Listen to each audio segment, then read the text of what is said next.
கர்த்தருக்கு ஸ்தோத்திரம். இந்த நாள் தேன்துளி நிகழ்ச்சியிலே உங்களை நான் மீண்டும் சந்திப்பதில் அதிக மகிழ்ச்சி அடைகிறேன்.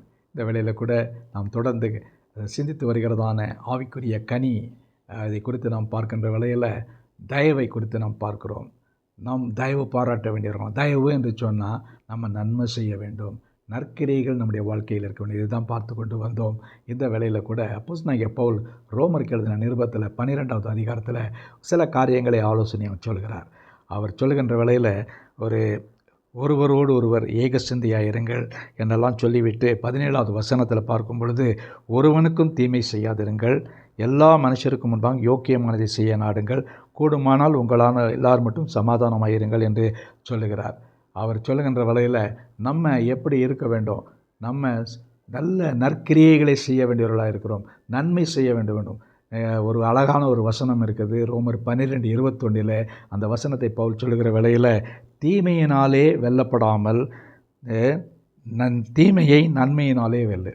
மிக அருமையான ஒரு வசனம். நீ தீமையினாலே வெல்லப்படக்கூடாது. எந்த காரியத்துக்கும் நம்ம எதிர்வினையாக தீமையான காரியங்களே செய்யக்கூடாது.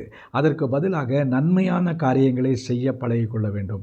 ஒருவர் கூட நமக்கு யாராவது தீங்கு செய்து விட்டார்கள் என்று சொன்னால் அவர்களுக்கு பதிலுக்கு பதில் தீமை செய்யவே கூடாது. இந்த வசனங்களுக்கு மேலே பார்க்கும் பொழுது, நான் அவர்கள் மீது அக்கினி தழலை போடுவேன், நான் தான் நியாயம் தீர்க்கிறேன், பழிக்கு பழி வாங்குதல் என்னுடையது, நீ கவலைப்படாத, நீ தீமையே செய்யாத.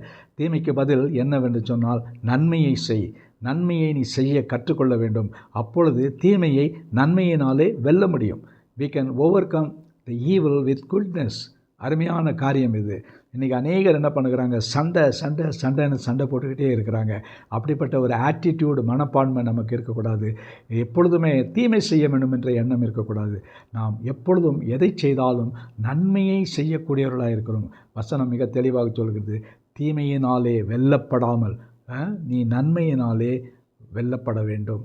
ஒரு இடத்துல உன்னை ஒரு ஆள் வின் பண்ண வேண்டும் என்று சொன்னால் அந்த இடத்துல நீ என்ன பண்ணணும்? நன்மை செய்ய வேண்டும், தீமையை செய்யக்கூடாது. தீமை உன்னுடைய மனதில் எண்ணம் கூட கூடாது. யாருக்குமே தீங்கு இழைக்கக்கூடாது. எந்த அந்த தீங்கான எண்ணங்கள் உன்னுடைய மனதில் கூட வரக்கூடாது. அப்படிப்பட்ட நிலையில் இருக்கும் என்று சொன்னால் நீ அந்த தீமையை நன்மையினாலே வெல்லக்கூடியவனாக இருப்பாய்.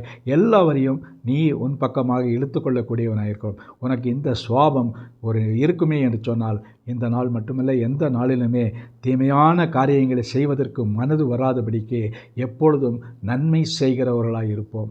அப்படி நன்மை செய்கின்ற வேளையில் நமக்கு தேவன் பெரிய ஆசீர்வாதங்களை கொடுக்கக்கூடியவராக இருக்கிறார். அவரை நோக்கி பார்ப்போமா? நல்ல ஆண்டவரே, இந்த நல்ல வசனங்களுக்காக ஸ்தோத்திரம்.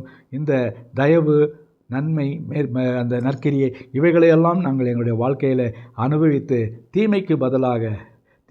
தீமையை செய்யாதபடிக்கு தீமைக்கு பதிலாக நன்மையை செய்ய எங்களுக்கு உதவி செய்ய வேண்டுமா ஜெபிக்கிறோம்.